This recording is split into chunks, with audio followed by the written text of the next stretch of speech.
Good afternoon and welcome to the Dave Monk programme on BBC Essex, and I hope you're enjoying the weather. I hope you're enjoying the programme, more to the point.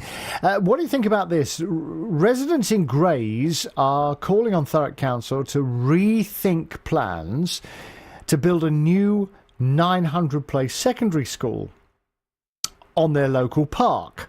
Campaigners say the council didn't consult them about their scheme for Elm Road Open Space, a 6-acre site with basketball courts and children's play equipment. Nope, they didn't consult them at all.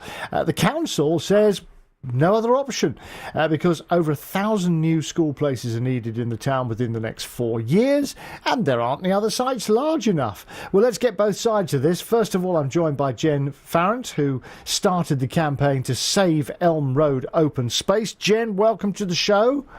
Hello, thanks for having me. What are the main concerns about this area? Can you describe it to me first for anybody who hasn't been there? Sure. So the Elm Road Open Space is a large park in the middle of a very densely populated part of Grays. We've got lots of tiny residential roads. These were originally miners. They're called cottages, but essentially they're terraced houses. And the roads reflect that as well, very, very narrow roads. But the park itself is a large open space. There's recently been in some investment. We've got 2 large basketball courts, which can also be used for football. There's a children's play area. There's a path around the outside that can be used for running, walking, cycling and scooting as well. There's a little copse of well-established trees. There's a lot of wildlife there, numerous birds, there's foxes, and I've seen bats as well. And my own personal point as well is that lots of us dog walkers use the place too. It's used all around the day, from early morning through to evening. It's used by the children in the primary school next to it, before and after school. This is a really diverse part of Grays, and the users of the park really reflect that too. And what would happen if it was lost? Well, when it will be lost? No, if it will be lost, it's not a foregone conclusion yet. That's rather my point. There isn't anywhere else that we can go that we would have free, easy, 24-hour access to. There aren't any other parks near here that you can walk to or without having to cross a main road or drive to as well. There are little areas, but nothing like the size of our park here. And we really want to make sure that we keep this, not just for us, but for future generations as well. If this school was built, and I'll say if, because I'm talking to you, Jen, if this was built on this open space, what effect would that have on the roads that you were just describing to me? Yeah, so one of my residents who are part of the campaign sent me over some photos that she took from her window. It's utter chaos here. I personally will not drive out during those key pick up and drop off times in school because it is painful. There have been cars damaged, including mine. Several £1,000 worth of damage was done to my car, and it was apparently by someone on the school run. They just drove off. It is dangerous here right at this moment in time. I dread to think what it will be like because, of course, it's not just the students who will be dropped off. You've got staff as well. If you have 900 off students, that's about 100 odd staff as well.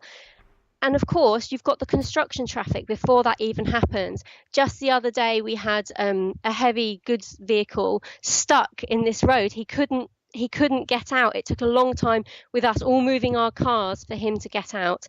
I dread to think what it will be like. It will only be a very short matter of time before someone is seriously injured. Jen, did the council discuss, did they consult about these plans with you prior to making the announcement? No, not at all. And I'd like to point out that due process was not followed in this consultation. Well, there hasn't been a consultation. Not only was there nothing prior to it, and I actually found out about this through Facebook, through my local newspaper posting on Facebook. We haven't heard anything from the council since this was released 3 weeks ago. We've been very open in our campaigning. We've got a Twitter page at Elm Save. We've got Facebook, and I've set up a website too, which is saveelmroadopenspace.wordpress.com. And we've not heard anything from them at all. So can you see the council's difficulties? Because new school places desperately needed. They say that there are no other sites in Grays which are big enough. Can you see their point? Kind of, in that but they are building another school already up at Blackshots, which is 1.5 miles up the road. But I would also argue that not only is education important, but the physical and mental well-being of the entire community is important at all.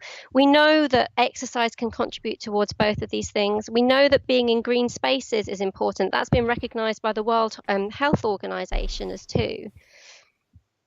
All right, Jen, thank you very much indeed.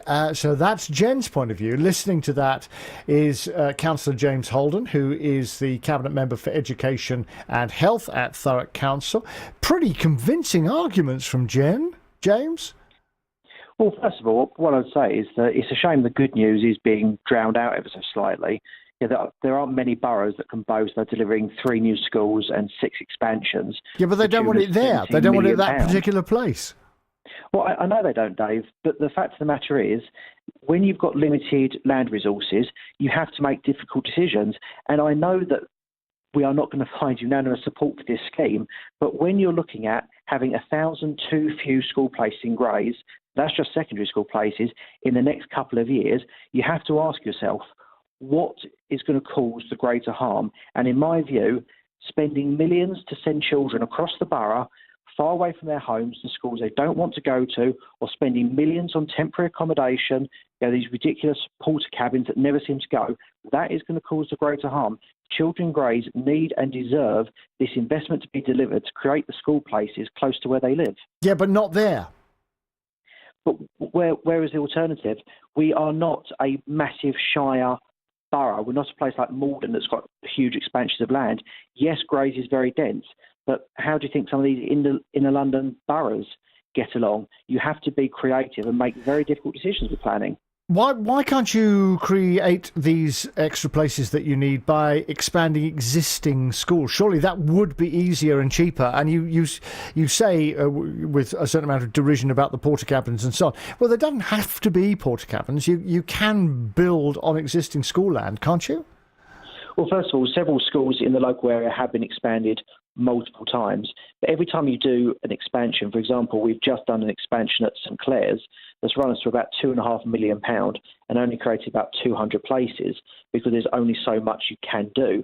We can't get by in Grays or indeed anywhere in the borough simply by doing expansions alone. And more to the point, you want to create as many places as humanly possible because it gives parents and students an actual choice. You're not simply saying we've got precisely 100 people in this area, so we're going to create precisely 100 school places. You create as many as you can to give young people genuine choice and create competitions between the schools. All right, let's deal with some other points that Jen raised here. Why didn't you consult the local community before you steamed on with this? Well, first of all, there are 2 rounds of consultation, so it's incorrect to say there is no consultation. There's the statutory consultation that we have to go through when we dispose of land, and then there is statutory consultation we have to go through as we go through the planning process. The position has not been helped by the fact that the opposition have been running a party political campaign in this regard, claiming all sorts of things. My quarrel is not with the local residents. I do understand their concern. Why didn't you ask them? Very valid concerns. Well, we are through the statutory process we have to go through for the disposal of land, and then separately the statutory process we'll go through planning. So there is consultation. So there's still consultation to be had on this, because yes. I'm sort of getting the feeling that it might be a bit of a fait accompli. You're saying that it's not, and it could change? Yes, of course it could, because when you go. So it might not happen. If it doesn't happen, and we end up not delivering a school, it could be a disaster. And I would simply say, look at our very recent history in Thurrock. Under the previous administration, a free school that should have been delivered years ago in Purfleet was not delivered on time. What happened? We had students being bussed all over the borough, cost the taxpayer a fortune. They never got the school that they were promised to go to. Right, that project, the Harris Riverside project, is now back on track because we had to put substantial investment of time and money to do so. But to simply say, what happens if we don't do it? The consequences for local students, for local taxpayers, and for the schools themselves really is severe. So it is going to happen? We're going through the consultation process. We're listening to what residents are saying. Why bother? Because you're saying it's going to be a disaster and so on if it doesn't happen. So, why bother to consult if you've decided that it's going to happen? I'm just a bit confused. Because there are all sorts of useful things you can get out of a consultation. For example, the trust that's going to deliver the secondary school currently control the primary school. They put in writing that they've got some very exciting plans regarding community access to the sports. So you even know who's going to actually build it? You know who's going to run it then? So... Well, yeah, of course, it's the Osborne Trust. That's how the free school process works. So what's the point in consulting if you even know who's going to run it? Well, because this is how schools are always delivered across the country. A trust puts in a free school bid. The Department for Education sign off the bid that trust is allowed to build the school, and then we go through the planning process. So, yeah, of course we know who's going to run the school. Okay. Now, the other thing that Jen raised was the traffic, because the local roads and the impact on the local roads. I mean, she was very convincing about that, don't you think? She has legitimate concerns, but there are very few places in the borough of Thurrock outside of Alsett, which is predominantly open fields and greenbelt, where, frankly, you wouldn't have a problem with parking in regards to a school, because Thurrock is dense, Thurrock is rather urban, and to simply say that you can't deliver a school because there are going to be parking issues or traffic issues would kind of suggest that you don't deliver a school anywhere outside of massive fields. So what, the local people who live around this area are just going to have to put up with traffic chaos, are they? Well, that's what you asked, what the point of doing the consultation was. You can get useful things out of a consultation. You can look at road mitigation issues. The Trust are looking at the exciting things they can do with joint sports provision with the primary school and community access. It won't help the roads, though, will it? Won't help the roads. Well, if you look at the existing primary school, a great deal of money was spent on traffic flow solutions on the site of the primary school, and the traffic situation has been much improved as a result. I'm not pretending there aren't going to be traffic issues, but to simply say we can't build a school because of traffic issues would lead you down the path of never building a school. So you know who'd run the school, you know that there might be traffic issues. What about the health element of it? Because you're not only Cabinet Member for Education, but you're also Cabinet Member for Health.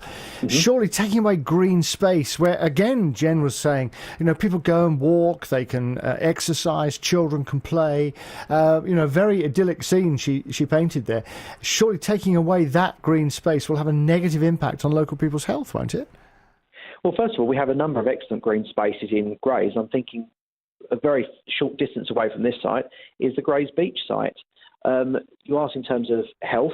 That's why it's important that as we go through the planning process, we look very carefully at the conditions of what will be the sports offer at the school, what will be the community access to the sports offer and to the open space on the school land.